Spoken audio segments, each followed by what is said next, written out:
Olá, eu sou Sérgio Everton e você, a partir de agora, fica comigo no Projetos de Lei, um programa que explica de uma forma simples os projetos em andamento aqui na Assembleia Paulista. O projeto de lei está no ar. O que faz uma criança ir mal nos estudos? Muitas vezes o problema pode ser que a criança não ouve nem vê direito. Por isso, um projeto quer tornar obrigatória a realização de exames que detectem deficiência visual e auditiva. Falta de atenção, dificuldades no aprendizado e na comunicação.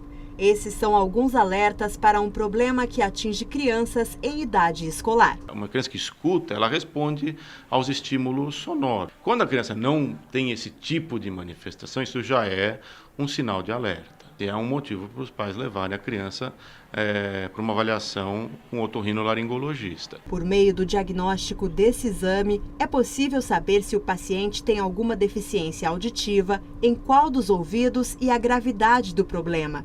O exame dura menos de 20 minutos e pode ser feito a partir dos 5 anos de idade. O paciente entra em uma cabine acústica onde são feitos vários testes, entre eles uma série de estímulos sonoros diferentes. Mas não é só o problema de audição que pode interferir na integração social de crianças na escola. Distúrbios visuais também causam dificuldades na alfabetização do aluno. Vale lembrar que nos escolares, isso é estudo brasileiro, nos escolares 20% tem algum tipo de problema na visão. E desses 20% que tem problema na visão, 95% são passíveis de correção. O professor pode orientar aos familiares dos alunos a procurar ajuda médica especializada. O importante mesmo é que as crianças venham a fazer os exames de prevenção. Muitas crianças são penalizadas, acabam tendo o futuro prejudicado, porque não tiveram a oportunidade de passarem por um exame de acuidade auditiva e visual. Então, nós queremos fazer com que as crianças de famílias simples possam ter essa oportunidade. Sabe aquelas buzinas e sirenes intermitentes usadas por quem faz segurança particular? Elas podem estar com os dias contados. O projeto de lei quer proibir essa prática comum nas ruas das cidades. Sirene, apito, buzina, alarme. Barulhos comuns nas grandes cidades que não chegam a incomodar tanto durante o dia. Mas à noite... Bibibi, bibibi, incomoda muito, viu, meu? Mas... Por quê? Porque acorda a gente à noite, né? É comum a comunidade contratar seguranças para fazer a chamada ronda noturna, mas em geral esse trabalho não é realizado por empresas especializadas como esta. E aí o uso de sirenes, alarmes, apitos é comum, uma prática que sequer teria o efeito desejado. Para Rogério Tamer, diretor de tecnologia desta empresa de segurança patrimonial, o sinal sonoro é pouco eficaz. Hoje em dia nós temos tecnologias mais eficientes. Por exemplo, você tem alarmes sonoros, alarmes silenciosos que disparam de acordo com uma invasão e conectam a uma central de monitoramento remota.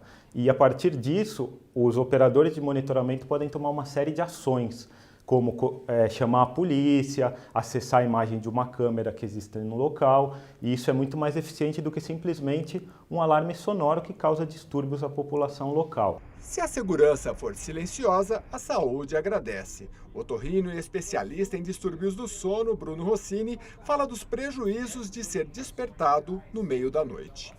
O sono é composto de vários ciclos, e desde os ciclos das fases mais superficiais até o sono profundo e o sono REM. Esse ciclo sendo interrompido por um barulho abrupto, né, que contrasta com o silêncio da noite, pode sim prejudicar a qualidade do sono. Se esse sono for interrompido de forma frequente, a pessoa no dia seguinte pode ter um baixo rendimento cognitivo, né, um baixo rendimento inclusive nas suas atividades rotineiras. O projeto de lei 459 de 2014 do deputado Edmir Chedid, do Democratas, proíbe que serviços privados de vigilância utilizem sirenes, alarmes ou similares entre 10 da noite e 6 horas da manhã, podendo haver exceção desde que a necessidade esteja definida em norma estadual ou municipal. As pessoas que podem pagar se utilizam desse serviço. Muitas vezes elas não sabem quem são e qual serviço realmente eles estão comprando. E muitas vezes esse serviço está atrapalhando as outras pessoas. Tem gente, olha, eu já tive depoimento aqui na Assembleia, que o carro fica com a sirene ligada numa esquina por diversos minutos de madrugada, ninguém dorme. Então aqui, nós aqui estamos fazendo esse projeto de lei com o intuito de que cada município possa ter a sua legislação dentro da observância de outras leis existentes, né? Principalmente o volume sonoro à noite, e que eles possam cadastrar essas empresas. Eu acho que fica um trabalho muito importante para quem quer ter essa prestação de serviço privada. Esse projeto já virou lei. Agora é obrigatória a utilização ecologicamente correta para os pneus usados. Em muitos casos, as carcaças velhas viram asfalto e de ótima qualidade. Só no Brasil, por ano, são produzidos 40 milhões de pneus. E quase metade dessa produção é descartada no mesmo período. Uma lei do deputado Reinaldo Augusto, do PV, dá uma solução econômica e ambientalmente correta aos pneus velhos. Eles estão sendo reciclados e utilizados na composição do asfalto ecológico. E você vai ver como é esse processo. Nessa fábrica especializada em asfalto que fica em Guarulhos, são utilizadas aproximadamente de 20 a 30 toneladas por dia do pó de borracha. A gente recebe o pó de borracha vindo já das recicladoras e a gente descarrega em bag ou em saco e adiciona no asfalto convencional, que é um tanque que vai misturado a 180 graus por um tempo determinado. Após essa mistura, a gente tem o asfalto modificado. Esse asfalto já está pronto para ser carregado, mas antes tem que ser analisado. Aí o pessoal do laboratório vem, coleta a amostra e leva para o laboratório. Após passarem nos testes de recuperação elástica, de ductibilidade, de penetração, esse asfalto vai estar apto ou não a ser carregado, vai depender dos resultados. O asfalto borracha diminui o número de acidentes, os ruídos causados pelo contato dos veículos com o chão e dobra a vida útil da estrada. Você tem na questão da dirigibilidade, né? O carro ele fica mais firme, porque é borracha, que é o borracha do pneu, com o pó de borracha que está no asfalto, né? Tem a questão do ruído, né? Ele diminui o ruído brutamente, fica muito melhor se trafegar com o asfalto em cima, sobre o asfalto borracha, você tem uma sensibilidade no ouvido. Se dá a destinação mais adequada com o enriquecimento do pó da borracha dos pneus no asfalto. E isso todos ganham.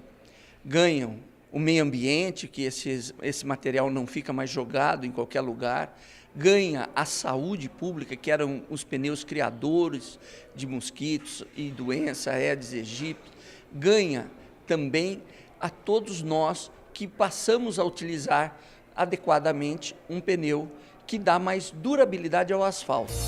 Você já tem mais de 40 anos? Então é quase certo que você empinou pipas, certo?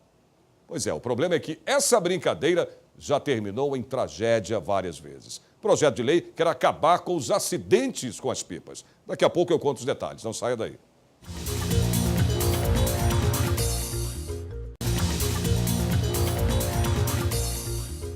A velha e saudável prática de soltar pipas pode tornar a ganhar espaços exclusivos em São Paulo. Vareta, papel, cola e linha. Está pronto o esporte que o Rafael mais gosta de praticar. Nós chegamos aqui de manhã. Vai embora que horas? Umas 6 horas. Passa o dia inteiro aqui. A prática milenar surgida na China vem perdendo espaço nas grandes cidades por causa da falta de local adequado. Mas é justamente por isso que o Léo vem para cá, o campo de Osasco. No descampado, pipeiros do Brasil e do exterior se reúnem há décadas. A sensação de liberdade, né? A pipa é livre, né? Você vê a pipa no céu, ela é livre. Faz movimentos, você controla ela, mas parece que você está lá. No lugar dela, você é o comando da pipa. Aqui você pratica exercício, porque o cara exercita os braços, né? A criança corre, né? Tá um lugar aberto, tranquilo, não tem perigo, não tem movimento de carros, né? Então para a saúde é muito bom também. Quem participou de uma atividade lúdica como esta na infância sempre sonha em trazer os filhos, os sobrinhos, para desfrutar dessa sensação de liberdade. Só que em cidades como São Paulo, essa brincadeira, infelizmente, pode se transformar numa tragédia. Linhas que se enroscam na rede elétrica, perigos de atropelamentos e o que pode gerar a maior das tragédias, a linha com o cerol, que pode decepar o pescoço de quem anda de moto. Você usa antena? Proteção. Você foi vítima alguma vez? Não, mas já tive conhecidos que foram. O que aconteceu? Cortou o pescoço. Não chegou, não foi fatal, mas cortou. Para evitar acidentes e proporcionar local adequado para a prática esportiva, o deputado Fernando Capês, do PSDB, idealizou o projeto de lei 775 de 2013. A iniciativa prevê a criação de pipódromos, locais abertos como praças e campos de futebol em que não haja rede elétrica, avenidas com fluxo intenso e pedestre. A proposta também estabelece uma semana educativa para a conscientização da importância da correta utilização das pipas, que deve ser realizada anualmente em escolas públicas e privadas. Eu não gosto de ficar só no computador, não. Eu gosto mais de soltar pipa. É um projeto que tem múltiplas finalidades. Dar lazer e proporcionar divertimento a uma camada menos favorável da população. Promover a maior integração, aumentar as áreas de lazer e com isso diminuir a criminalidade, facilitar, proporcionar que haja mais segurança. Muitos crimes e ações ligadas a entorpecentes são praticados em razão da pessoa não ter um lazer ou estar simplesmente abandonada. Então nós levamos isso ao governador, queremos que o projeto seja aprovado e que sejam destinadas às áreas grandes. Já é lei. Pequenos produtores poderão contar com métodos mais modernos de pesquisa e cultivo de sementes. Verão sem chuva, outono com muita umidade no ar, inverno com noites e madrugadas geladas e dias com temperaturas próximas dos 30 graus. Mais do que mexer com a saúde, essas mudanças climáticas mexem também com o bolso. Mais especificamente, na agricultura. Esse impacto nas alterações reflete na queda de produtividade no campo, principalmente na produção do milho, do trigo e do café. A tecnologia para reduzir os prejuízos existe. São os bancos de sementes que armazenam os grãos por tempo indeterminado, sem perder a capacidade de produção. Mas esse recurso não era para todos. A partir da entrada em vigor, a lei que incentiva a formação de bancos comunitários de sementes trouxe para o pequeno produtor a possibilidade de ter acesso a essa tecnologia. A questão do resgate dessa base genética bem ampla, o mais ampla possível, é fundamental. Não só para a manutenção da produtividade, como para projetos de melhoramento e seleção. Então, a implantação, não só dos bancos comunitários, como de todos os bancos de germoplasma, e instituições públicas também, é fundamental para a preservação dessa diversidade genética, que a natureza nos dá de presente, nós temos a obrigação de manter, além da questão cultural, pela questão estratégica mesmo. A lei que cria o Banco Comunitário de Sementes em São Paulo é de autoria do deputado Enio Tato, do PT. As novas regras, além de trazer a agricultura familiar para o futuro, vão fomentar a produção dos recursos genéticos e ajudar a sustentabilidade dos agroecossistemas. O que está acontecendo hoje? No sentido de você aumentar a produção, e isso vem aumentando, você começa a fazer os produtos transgênicos, feito em laboratórios. E está sumindo as espécies, de tudo quanto é questão de ramas, de grãos, Ou seja, é plantado aquilo que se produz mais na terra. E você está disseminando, você está acabando com aquelas espécies que favoráveis ao ecossistema. Então, esse projeto de o Estado criar um banco de sementes, que tenha disponível para fornecer para o pequeno agricultor, para as comunidades quilombolas, as comunidades indígenas, e que não suma, que não desapareça. A gente precisa ter essa preocupação porque na ganância de produzir mais, pensando não no consumo, mas sim no resultado, no lucro, você vai terminando com a espécie. Então esse projeto também foi aprovado, foi vetado pelo governador, e aí a casa, todos os deputados e todos os partidos decidiram derrubar o veto e agora se tornou lei. Há alguns anos, colocar aparelho nos dentes era um terror para a garotada, não é mesmo? Acredite, hein? Hoje virou uma moda perigosa e muita gente que não precisa coloca as borrachinhas coloridas sem consultar um dentista. O projeto de lei do deputado Gerson Bittencourt, do PT, proíbe a compra e a venda desse material nas ruas. Eles são coloridos e viraram moda entre os jovens. Na internet é fácil achar quem vende as borrachinhas e os ferrinhos dos aparelhos. E tem até dica de como colar os materiais nos dentes só para servir de enfeite. Além da internet, aqui em São Paulo, é na rua 25 de março que os jovens ainda conseguem encontrar as borrachinhas coloridas, a cola, os arames e os outros itens que deixam o sorriso metálico fora dos consultórios dentários. O Renan estava distraído e, quando abriu o sorriso, foi abordado por um dos vendedores ambulantes que comercializam os aparelhos falsos. Não pode vir sorrindo, falando que ele já vai, quer borrachinha colorida, ferrinho colorido.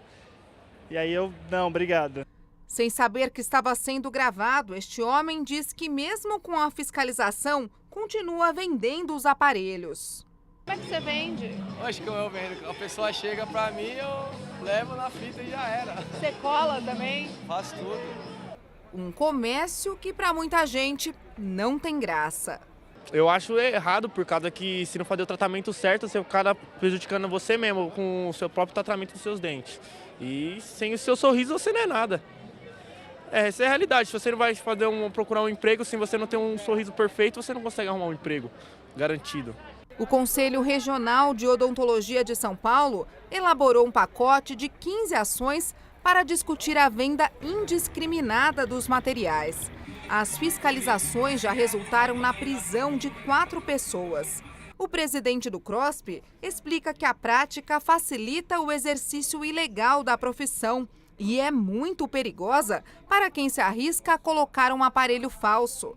A consequência pode ser até a perda dos dentes. Nós estamos fazendo uma grande campanha exatamente para conscientizar, principalmente esses jovens, de que é um modismo que pode levar a um dano irreversível, ou seja, um aparelho mal colocado, mesmo que de enfeite, poderá levar à perda do dente. A ideia dos projetos de lei que versam sobre esse assunto é que os materiais sejam comprados por profissionais cadastrados no Conselho de Odontologia em locais que têm uma responsabilidade sobre essa venda. Então, chamadas dentais, são casas, lojas especializadas em venda de produtos odontológicos. Então, ali nós teríamos a certeza de que esse produto não estaria sendo vendido com facilidade para qualquer leigo que, consequentemente, iria instalar de forma errada, causando danos à saúde da população. Um projeto de lei do deputado Gerson Bittencourt, do PT, que está na Comissão de Constituição e Justiça, proíbe a compra e venda dos materiais nas ruas. Nós queremos, em primeiro lugar, que esses produtos são produtos importantes, não sejam vendidos pelo comércio ambulante, nem aqui em São Paulo, nem em qualquer outra cidade. Segundo lugar, nós queremos fazer uma campanha de conscientização nessa juventude, nessa adolescência, que não devem usar aparelhos sem a necessidade propriamente dito. E, obviamente, quando for necessário utilizar qualquer tipo de equipamento, qualquer tipo de produto, que isso seja feito somente com autorização, com a receita, com acompanhamento de um profissional qualificado, habilitado para tal. Nós não podemos fazer de uma situação que virou moda prejudicar a vida de pessoas por muito tempo, porque você pode trazer uma deformação muito grande nessa parcela da população que está em fase de crescimento e, obviamente, um aparelho sem a necessidade impactará muito mais significativamente do que uma pessoa adulta. Portanto, buscar uma resolução de um problema que parece que está se agravando nessas grandes e médias cidades do país. O projeto de lei vai para um breve intervalo e volta já já. Não saia daí.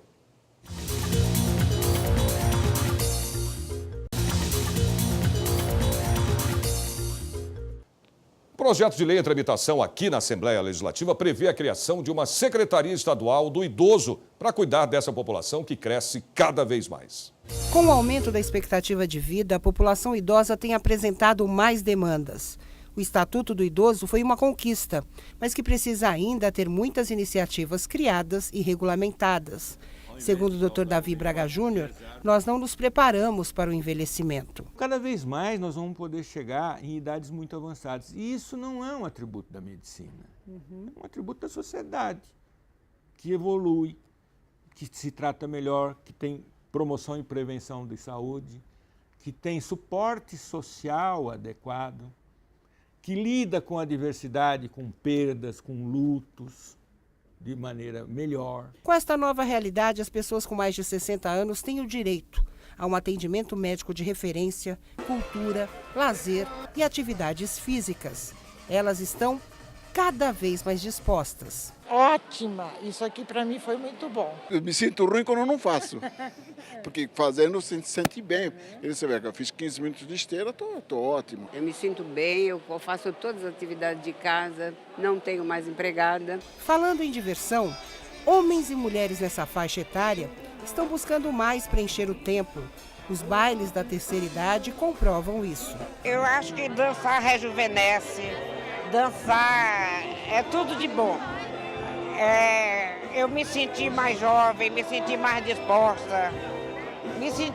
Quando eu danço, eu estou nas nuvens. De acordo com o IBGE, havia 13,5 milhões de pessoas com mais de 60 anos em 99, número que saltou para 23,5 milhões em 2011, respondendo por 12,1% da população.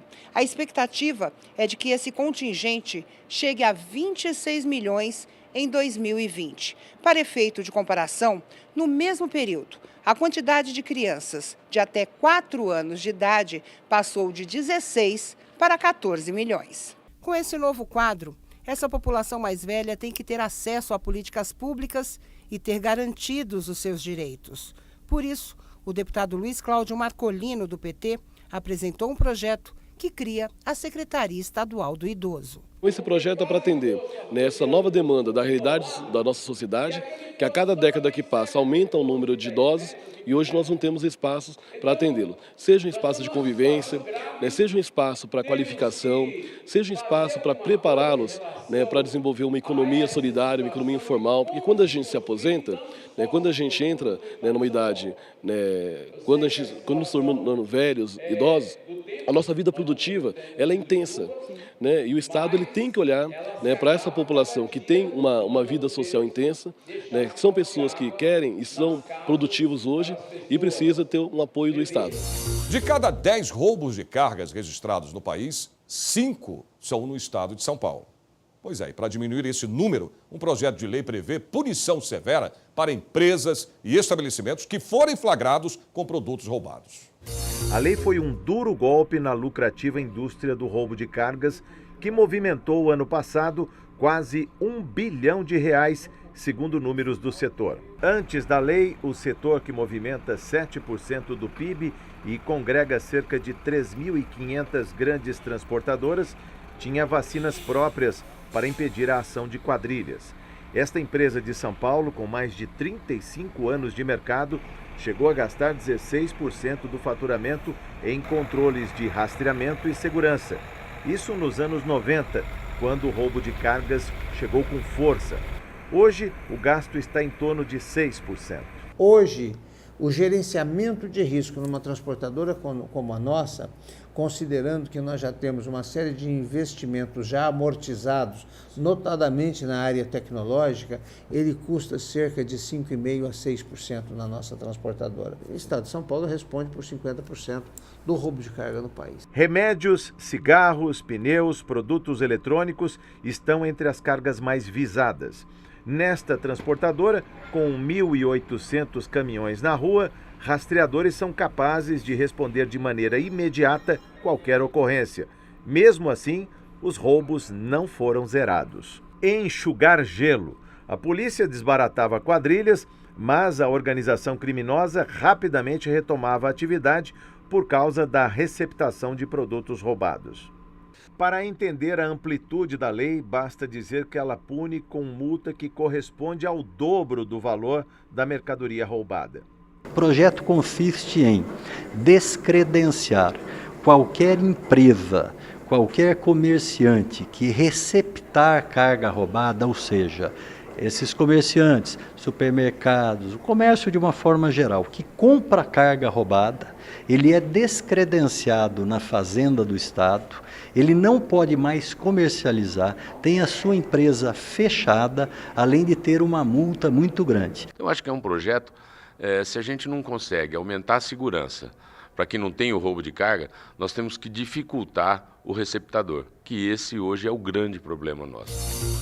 Atenção, você que não dispensa a bicicleta para passear ou trabalhar. Pois é, o projeto de lei prevê a implantação de ciclovias e ciclofaixas em estradas vicinais e vias urbanas em construção ou que estejam em processo de reforma. Muita gente não sabe a diferença entre ciclovia e ciclofaixa. Eu acho que a ciclovia é esse lugarzinho separado que a gente pode andar de bicicleta, mas tecnicamente eu não sei a diferença. Isso é uma ciclovia. Não é, essa aqui é uma ciclofaixa. Ah, é uma ciclofaixa. Ciclovia seria em via... Separado por um canteiro, separado por um meio-fio ou por uma calçada. As ciclovias são exclusivas para ciclistas. Elas são separadas das vias de rolamento de veículos por um meio-fio, uma calçada ou um canteiro. Nelas é proibida a circulação de carros, motos e também de pedestres. Por isso, são mais seguras. Já as ciclofaixas dividem o espaço nas ruas e avenidas com as faixas de rolamento de veículos automotores. A distinção se faz pela pintura no piso, sinalizando onde o ciclista pode circular. Nestas ciclofaixas, a bicicleta está mais próxima dos veículos e, por isso, há menos segurança. Eu costumo pedalar aqui e também nas ruas, mas nas ruas é muito perigoso, muito difícil ainda de conviver com os carros, né? Na cidade também eu gosto de andar, mas o parque é bem melhor por causa da ciclovia. O projeto de lei 167 de 2014 prevê a implantação obrigatória de ciclovias e ciclofaixas em todas as obras de construção, ampliação ou adequação de rodovias, estradas vicinais e vias urbanas executadas pelo governo do estado de São Paulo, ou então por prefeituras com transferência voluntária de recursos do orçamento do estado.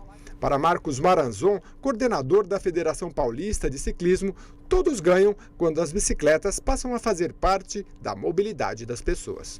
É uma São Paulo antes e outra depois da ciclofaixa, porque nós temos uma cidade muito mais humana. Se você for aos domingos, e eu convido a todas as pessoas que tiver oportunidade de ir aos domingos na ciclofaixa da cidade de São Paulo, que está em toda a cidade, com a sua família, vai ver o quanto é gostoso andar de bicicleta num local seguro, ver a cidade pedalando, que você consegue ver detalhes da cidade. A cidade de São Paulo ganhou muito e está muito mais consciente, porque aquele motorista que vai pedalar aos finais de semana e é motorista durante a semana, ele vai respeitar muito mais o ciclista que está indo trabalhar, que está usando a sua bicicleta todos os dias durante a semana. Na cidade de São Paulo, 200 mil pessoas usam ciclofaixas nos finais de semana.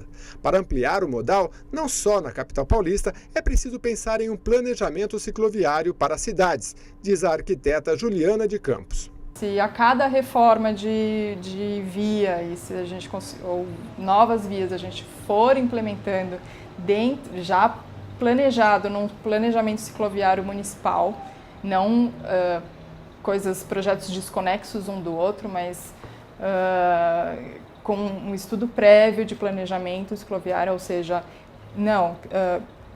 eu sei que infraestrutura eu vou implementar nessa via, mas não vou fazer agora. Na hora que eu for reformar, eu implemento. Isso barateia muito o custo e em poucos anos a gente teria uma outra cidade.